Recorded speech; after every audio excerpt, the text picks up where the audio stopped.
The call came just past midnight. Her voice was small, brittle. "Uncle, help! Mommy locked me in." Static swallowed the rest. I pressed the phone tighter. "Where are you?" A pause, a muffled sob. "In my room. It's dark. I smell smoke." I was already grabbing my keys. My chest was still, my breathing measured, but my grip on the steering wheel cracked the skin at my knuckles. 15 minutes. That's how long it took to reach the street. By then, the orange glow had already bloomed against the night sky. I turned the corner and saw it. Her house, or what was left of it. Walls collapsing in on themselves, windows vomiting fire, the roof sagging like a dying animal. The heat slapped my face before I even got out of the car. I searched for her, screamed her name, though I didn't hear myself. The sirens drowned everything. By the time a firefighter held me back, the structure had folded completely. I didn't see her, not my niece, not my sister, only smoke. Thick, black, endless. The official report came fast, too fast. Accidental fire, faulty wiring. I didn't believe it. The call replayed in my head, word for word. Mommy locked me in. She didn't say she couldn't get out. She didn't say the door was stuck. She said locked. I asked the fire marshal if they found signs of forced entry. He avoided my eyes, said it was too early to say. But my sister's eyes, when I saw her at the station later, told me more than his words ever could. No soot, no burns, not a single scratch. She was sitting in a blanket, sipping coffee. Her hands didn't shake. She didn't even ask if her daughter had survived. I asked anyway, "Where is she?" She looked at me for a long time, then, too calmly, said, "They couldn't get to her." No tears, no cracking voice. The room felt colder than the night outside, and I knew, without knowing how, that this wasn't negligence. It was intent. I didn't confront her, not yet. Instead, I went to the house the next morning. The fire tape sagged in the wind. I walked the perimeter, taking photos. The bedroom window, my niece's room, was barred from the outside.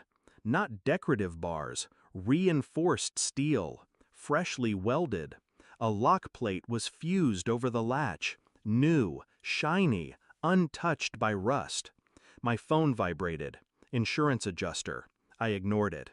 Later, I checked the welding supply stores in the area. 3 of them had receipts for cash sales of security bars in the past month. Only one had CCTV. There she was, my sister, buying them. No hesitation, no disguise. That night, I searched her financial records, still linked to an old joint account our parents had set up decades ago. A month ago, a transfer, large, from a man's name I didn't recognize. I found him in less than an hour. Divorced, no kids, known for gambling debts and sudden disappearances. She had been planning something, and my niece had been in the way. The police report finally arrived, buried in the case file, a single overlooked detail: accelerant residue near the bedroom door. Not faulty wiring, not an accident. I printed the welding store footage, the bank transfer records, and the police finding, placed them in a single envelope. When I walked into her apartment, she was pouring wine, music low. She smiled when she saw me. It didn't reach her eyes. I set the envelope on the table. "Open it." She flipped through the pages, her shoulders tensed, her lips pressed thin. I didn't speak. Finally, she said, "You have no idea what you're doing." I leaned in slightly. "You locked her in." For the first time, her face cracked. I didn't threaten her. I didn't shout. Instead, I told her exactly how the next week would go. The police would get a copy of that envelope, the footage, the bank transfer showing her payout, and so would the man who paid her, the one who would be very interested to know she kept half the money for herself. Her wineglass rattled against the table. "You wouldn't." "I already did." her face drained, the blood rushing somewhere deep inside where panic hides before it explodes. She understood then. This wasn't about negotiation. It was a sentence, and she wouldn't be serving it in private. The trial will take months. The headlines will feed themselves. Her life will shrink to a cell, and the silence will close in like smoke. I don't visit the grave. Not yet. The only thing I keep is the recording of that night's call. My niece's small, scared voice, trapped in darkness.